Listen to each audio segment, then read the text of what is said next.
여러분 안녕하세요, 공민호입니다. 오늘 말씀드릴 내용은 이겁니다. 사후 보장에서 사전 예방으로 보험의 역할은 얼마나 변할까? 오늘도 함께 하겠습니다. 기자님 안녕하세요. 안녕하세요. 예, 김순동 기자님하고 함께 이 영상을 준비했고요. 저희가 함께 썼던 책 금융영업 트렌드 1장의 2부 두 번째 꼭지입니다. 보험 사후 약방문에서 예방으로 전환, 헬스케어 서비스 원년 뭐 이런 내용이거든요. 네. 헬스케어 서비스라는 게 굉장히 많이 언론에서도 막 노출이 되고요. 많이 회자되는 것 같아요. 그러니까 보험이라는 게 원래는 사고가 나면 그거를 이렇게 보상해주는, 그러니까 굉장히 큰 금전적인 손실이 발생할 때 그거를 보상해주는 개념이었는데 이게 어느새 그 보상의 역할에서 이제는 뭐 예방하는, 헬스케어라는 게 결국 그런 개념이지 않습니까? 네. 그렇게 좀 변화하고 있는 것 같아요. 이런 현상은 어떻게 저희가 바라봐야 될까요? 보험사가 돈을 잘 못 벌기 때문에 발생하는 현상입니다. 결국 돈이네요. 문제는 결국 돈이네요. 예. 그러니까 보험회사가 궁지에 몰려가지고 뭐 네. 이제 우리가 흔한 말로 하다 안 되니까 이제 죄송합니다. 그런 식으로 바뀌는 건가요? 그렇게 표현할 수도 있는데요. 제가 좀 자극적인 멘트를 하긴 했는데, 보험 산업 얘기를 들어가면요, 보험 산업은 철저하게 내수 산업입니다. 그 해외 진출을 한다고 해도 그 해외 진출한 나라의 내수 산업으로 포함됩니다. 그래서 보험 산업은 GDP가 성장하는 만큼 커야지 정상적인 겁니다. 근데 언제 우리나라 GDP가 커지나요? 안 커집니다. 과거의 성장률만큼 GDP가 올라가지 않아요. 그렇죠, 맞죠. 그러니까 뭐 삼성전자는 제품 잘 만들면 미국서도 사고 중국서도 사고 아프리카에서 사지만 보험 상품이라는 건 잘 만들어 봐야 이게 내수에서 하는 거지. 상품을, 금융 상품을 수출한다면 좀 다른 개념이죠. 펀드하고는 좀 다른 개념인 것 같거든요. 맞습니다. 보험은 전혀 다른 게임인 것 같아요. 보험은 철저하게 내수 산업이라서 GDP만큼 성장해야 되는데 GDP가 커지지 않습니다.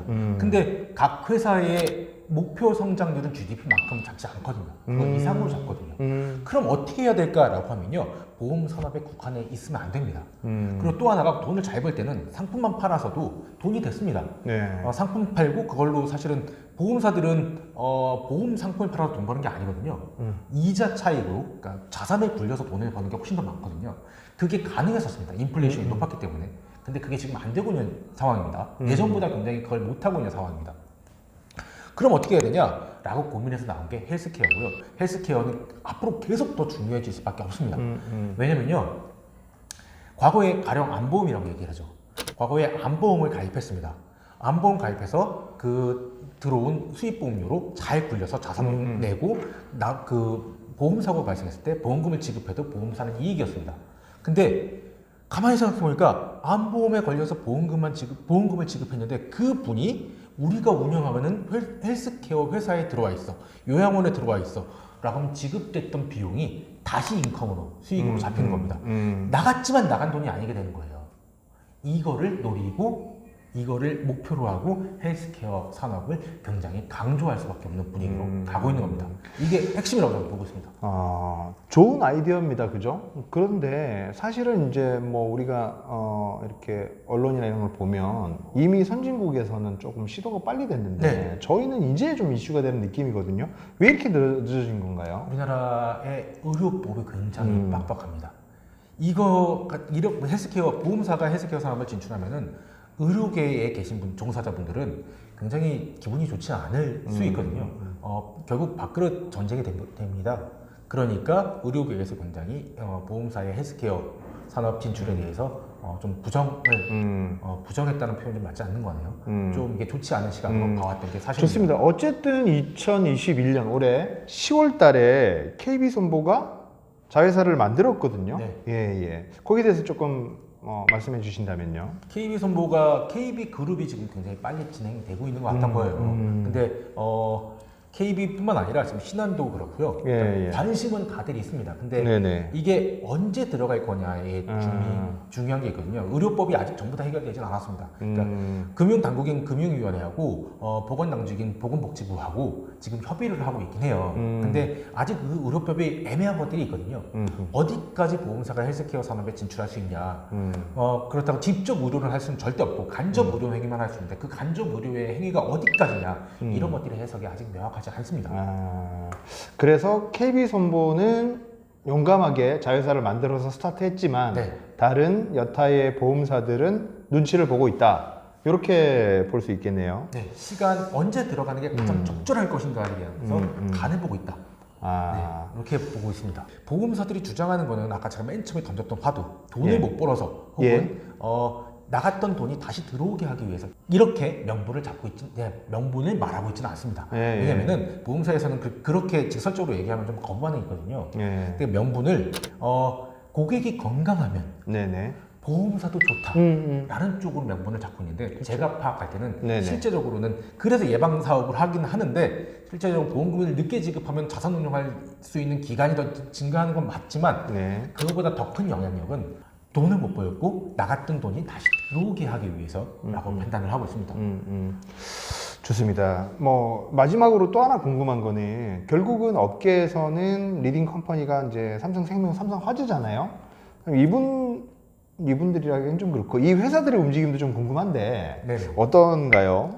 제가 2017년 경부터 이제 헬스케어 관련된 이슈들이 나오면서 계속 말씀드렸는데 삼성이 움직이기 시작하면 정말 본격화될 것이다 라고 했거든요. 왜냐면 삼성은 이미 다 구성이 되어 있어요. 계열사들로. 의료 서비스를 할 수 있는 곳은 삼성병원이 있습니다. 이미. 예, 굉장히 예. 유명한 병원이죠. 예. 그 다음에 삼성전자에서 기계를 만들면 됩니다. SDS에서 시스템 만들면 됩니다. 삼성화재하고 삼성생명이 통계 제공하면 됩니다. 이렇게 해서 그 다음에 아주 뭐 작은 계열사 정도 하나 더 만들면은 이 의료법이 다 이제 완성이 됐을 때 의료법 헬스케어를 할 수 있게 됐을 때 삼성 쪽에서 장악할 수 있는 게 가장 빠르거든요. 근데 삼성이 아직 본격화해서 나서지 않습니다. 이거는 언론의 시각이 무서워서라고 저는 생각하고 있거든요. 그럼 이제 삼성은 결국은 뭐 의료법이나 어떤 시장의 여론이나 이런 것들을 좀 지켜보고 있다. 네. 준비는 다 돼 있지만 이거를 본격적으로 하기에는 조금 뭐랄까요 때를 보고 있다 이렇게 볼 수 있겠네요. 네, 저는 그렇게 보고 있습니다. 헬스케어 서비스는 시장에서 대세가 될 것 같아요. 네. 이게 이제 뭐 인구도 이제 좀 정체기로 들어가고 더 이상 수익을 내기 쉽지 않다면 네. 보험회사라는 그 업종이 사라지지 않는다면 수익을 뭐 결국 기업이라는 계속 수익을 창출해야 되잖아요. 그렇다면은 헬스케어 서비스는 분명 새로운 먹거리다 이런 생각은 듭니다. FP님들도 현장에서 활동하시는 분들도 이 주제에 대해서 관심을 좀 가지시고 좀 잘 지켜보시는 게 필요하지 않나 이렇게 생각이 듭니다. 혹시 마무리로 좀 멘트하고 싶은 거 있으신가요? 이전 방송에서 제가 한번 잠깐 얘기했지만 건강에 대해서 많이 관심을 가지셔야지 앞으로는 보장성 보험이 대세가 될 수밖에 없고 그 보장성 보험이라면 결국 질병이나 사고에 관련된 내용이거든요. 전부 다.